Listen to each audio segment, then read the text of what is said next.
ओम सर्वे भवन्तु सुखिनः, सर्वे सन्तु निरामया, सर्वे भद्राणि पश्यन्तु, माँ कश्चित् दुःखभाग् भवेत्। ओम शांति शांति शांति। ओम।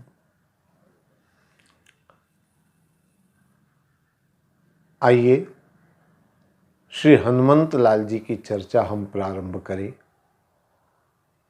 इससे पूर्व चर्चा में मैंने कहा था कि हनुमान जी भगवान शंकर तक कैसे पहुंचते हैं। भगवान शंकर हनुमान जी को अपने गले लगा लेते हैं, भाव विभोर हो जाते हैं और गदगद भाव से भगवान शंकर ने हनुमान जी को अपना लिया। एक गुरु ने एक शिष्य को अपना लिया। भगवान शंकर को अपना गुरु मानते हैं क्योंकि भगवान शंकर प्रभु राम के अनन्य भक्त हैं। ब्रह्मा, विष्णु और महेश त्रिदेव में अगर देखा जाए तो राम के प्रति भगवान शंकर की अद्भुत निष्ठा है, अद्भुत उनका भाव है और इसीलिए हनुमान जी ने भगवान शंकर को अपना गुरु चुना। अब हनुमंत लाल जी ने भगवान शंकर से निवेदन किया कि गुरुदेव, आपकी कृपा मुझ पर हुई, मैं धन्य हुआ, लेकिन प्रभु के दर्शन अगर हो जाए तो जीवन सफल हो जाए। और जैसे ही प्रभु दर्शन की इच्छा व्यक्त करी, भगवान शंकर भी प्रभु राम के दर्शन को व्याकुल हो गए। उस समय भगवान राम नर रूप में अवतरित हो चुके थे, अयोध्या के अंदर जन्म ले चुके थे।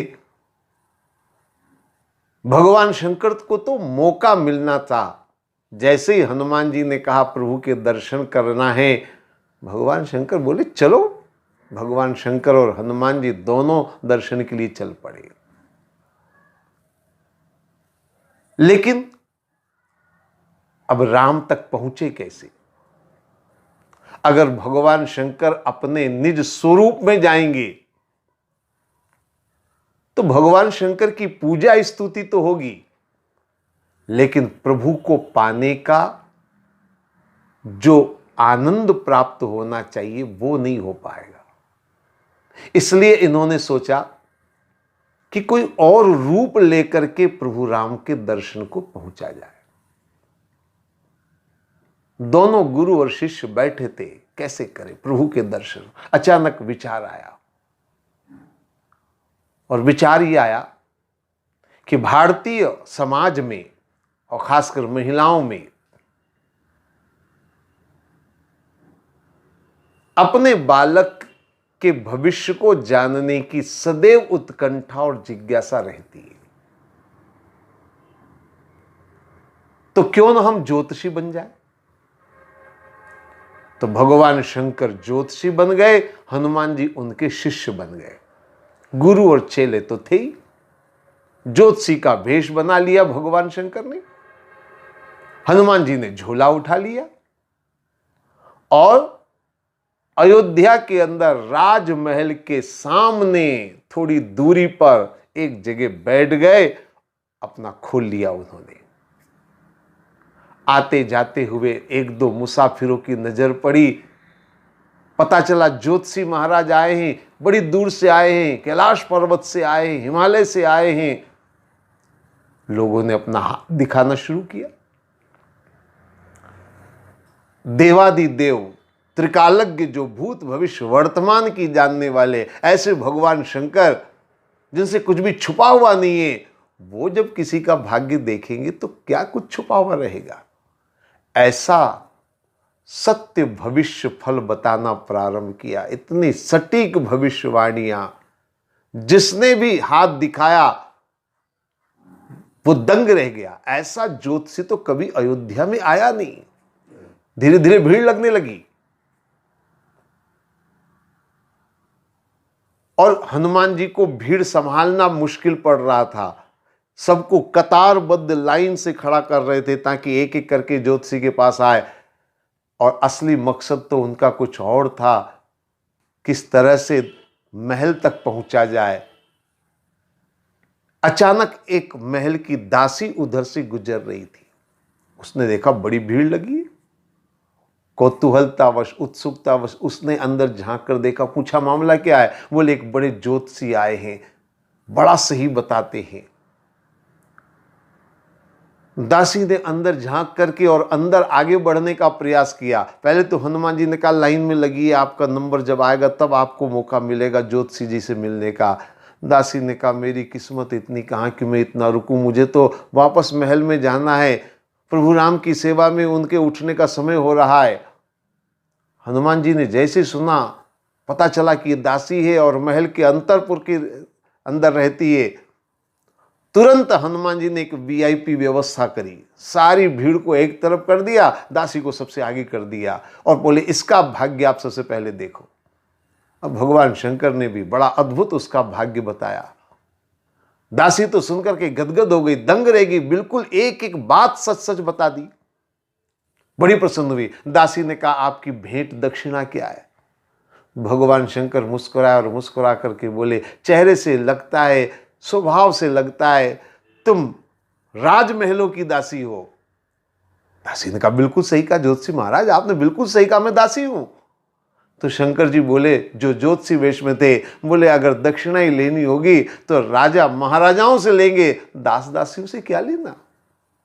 और अगर तुम्हें दक्षिणा के रूप में कुछ देना ही है तो इतना करो कि राजमहल में जाकर के हमारी सूचना दे दो, दक्षिणा वहां से पाएंगे।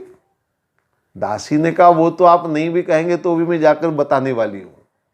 सीधी दौड़ी दौड़ी दासी पहुंची और मां कौशल्या से कहा मां अद्भुत ज्योतिषी आया है, ऐसा अद्भुत भाग्य बताता है, एक एक बात सही बताता है। तो कौशल्या के मन में भी इच्छा हुई, हमारे लल्ला राम के भी भविष्य को हम जानना चाहते हैं, बुलाओ ज्योतिषी को। दूत भेज दिया, ज्योतिषी को बुलाकर लाए। खबर पहुंची भगवान शंकर के पास, ज्योतिषी को राजमहलों में बुलाया है राजकुमार का हाथ देखने के लिए। तो तुरंत भगवान शंकर और हनुमान जी चल पड़े, लेकिन दरवाजे पर रोक दिया। भगवान शंकर ने कहा हमको अंदर से निमंत्रण मिला है तब हम आए हैं, बिन बुलाए नहीं आए हैं, हमको क्यों रोक दिया। द्वारपालों ने हाथ जोड़कर कहा कि महाराज हमें भी आदेश मिला है, लेकिन आदेश में यह कहा गया है कि केवल ज्योतिषी अंदर प्रवेश करे। आप दो हैं, आप में से ज्योतिषी कौन है वो अंदर जाएगा, बाकी को अंदर प्रवेश नहीं मिलेगा। हनुमान जी तो घबरा गए। हनुमान जी ने कहा मैंने भगवान के दर्शन की लालसा रखी और मुझे बाहर खड़ा रहना पड़ेगा, अब क्या किया जाए। तुरंत हनुमंत लाल जी ने अपना दिमाग दौड़ाया और कहा देखिए द्वारपाल जी, दोनों का जाना जरूरी है।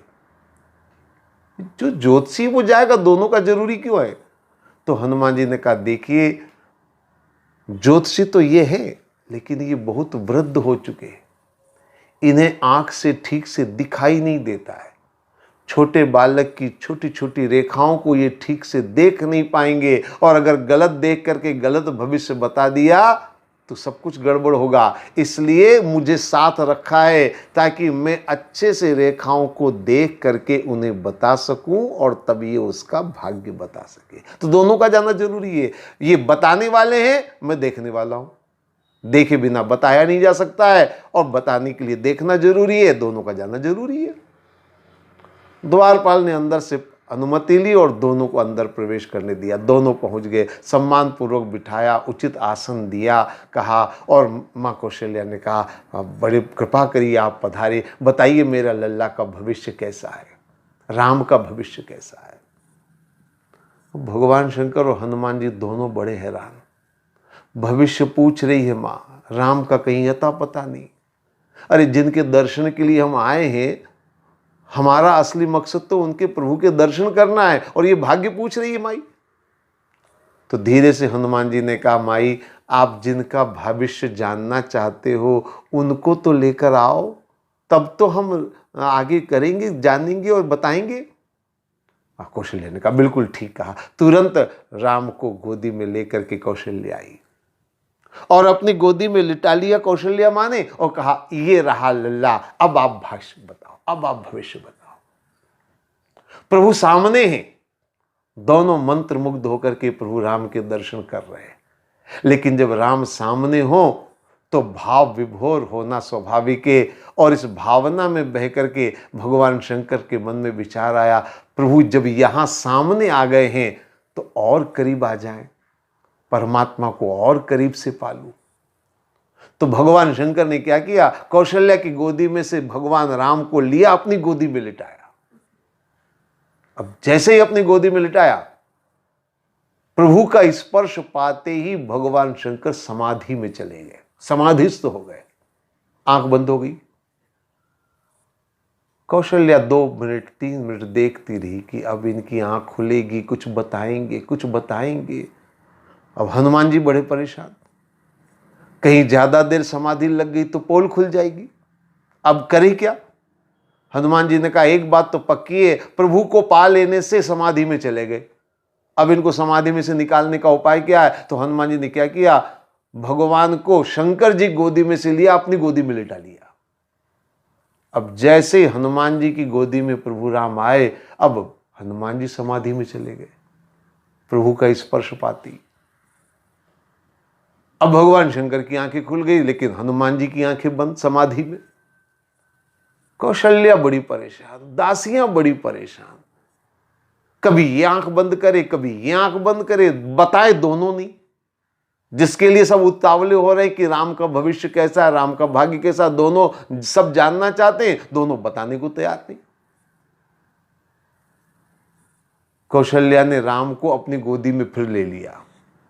कोई बात क्या, आप बताते क्यों नहीं, कुछ गड़बड़ है क्या, कुछ बुरी बात है क्या, कुछ जीवन में कुछ जो है वो अहित होने वाला है कि आप दोनों चुप क्यों आए। जब भगवान राम को कौशल्या ने अपनी गोदी में ले लिया तो फिर दोनों ने इस बात को संभाला, और संभालते हुए हनुमान जी ने कहा, बात कुछ नहीं है, दरअसल बात यह है कि पहले इन्होंने आंख बंद इसलिए करी क्योंकि देखना तो मुझे था, तो मैं रेखाओं को देख रहा था। बोले फिर आपने क्यों बंद कर ली। बोले मैंने देख ली, अब मेरा देखने का काम खत्म हो गया, अब बताने का काम इनका, इसलिए मैंने आंख बंद कर ली। जैसे तैसे कौशल्या को संतुष्ट किया, अब भगवान शंकर ने भविष्य बताना प्रारंभ किया। ऐसा अद्भुत बालक है आपका, विश्व विजयी है बालक आपका, सारे जगत में यश होगा, ऐसी अद्भुत दुल्हन मिलेगी, बहू मिलेगी आपको, ऐसा भाइयों में अनन्य प्रेम होगा, ये होगा वो होगा, सारे विश्व में जय जयकार होगी। बताना प्रारंभ किया, और कौशल्या मंत्र मुग्ध होकर के राम का भविष्य सुन रही है, गदगद हो रही है। बताते बताते जैसे भगवान शंकर आगे बढ़े, वनवास और दशरथ मरण की बात जैसे सामने बताने लगे, हनुमान जी ने इशारा किया, बस, क्योंकि अगर ये बता दिया तो अभी यहां से भगा दिए जाएंगे, क्योंकि हर आदमी ज्योतिषी से अच्छी बातें सुनने में रस लेता है, अगर अपनी इच्छाओं की, अपनी कल्पनाओं से विपरीत अगर बात हो तो कोई सुनना पसंद नहीं करता।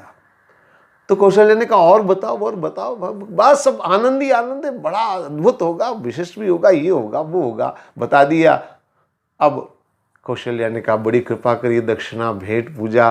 भगवान ने कहा, कुछ नहीं, हमको कोई भेंट पूजा नहीं चाहिए, हम तो बड़े संतोषी हैं, थोड़ा जो ज्ञान हमको प्राप्त हुआ है उसको हम बांट देते हैं, हम कोई पैसे के लिए नहीं करते, वो करते हैं। ऐसा समझा बुझा करके भगवान शंकर और हनुमान जी दोनों को विदा किया। ये हनुमान जी का भगवान राम से प्रथम मिलन था, प्रथम दर्शन था। परमात्मा को पाने के लिए 2 तरह की साधनाएं मानी गई हैं मुख्य रूप से। साधनाएं अनेक हैं, लेकिन मुख्य रूप से 2 साधनाएं मानी गई हैं। एक है ज्ञान की साधना, एक है भक्ति की साधना। ज्ञान मार्ग से भी परमात्मा पाए जाते हैं, भक्ति मार्ग से भी परमात्मा को पाया जाता है। ये जो कथा है यह है ज्ञान की साधना, ज्ञान से परमात्मा को पाने की साधना। इसमें ज्योतिषी बने हैं। ज्योतिष का संबंध ज्ञान और विज्ञान से। यहां ज्योतिष का रूप धारण करना ज्ञान की साधना की ओर इशारा है। अब देखिए, ज्ञानी को सम्मान मिलता है, भगवान शंकर का भी सम्मान हुआ। ज्ञान की साधना में जब परमात्मा प्राप्त होते हैं तो समाधि का परम आनंद प्राप्त होता है, जो भगवान शंकर को भी हुआ, हनुमान जी को भी हुआ। समाधि में चले गए, समाधि के परम आनंद को प्राप्त किया। सब कुछ है, लेकिन एक बात हमेशा ध्यान रखिए, ज्ञान मार्ग से मान है, सम्मान है, प्रतिष्ठा है, ईश्वर की प्राप्ति भी है, समाधि का आनंद भी है, लेकिन परमात्मा का मिलन क्षणिक है। ज्ञान मार्ग में परमात्मा को पाया जाता है, एक पल परमात्मा की छवि के दर्शन होते हैं और इसके बाद परमात्मा से दूर हो जाती है। ये ज्ञान मार्ग की साधना की दोनों बातें मैंने आपके सामने रखी हैं। अब जिस तरह से ज्ञान मार्ग की साधना है, उसी तरह से भक्ति मार्ग की साधना भी है, जो हनुमान जी के इसी चरित्र में आगे वर्णन करी गई है, जिसकी चर्चा हम दूसरे सत्र में करेंगे। ओम शांति शांति शांति।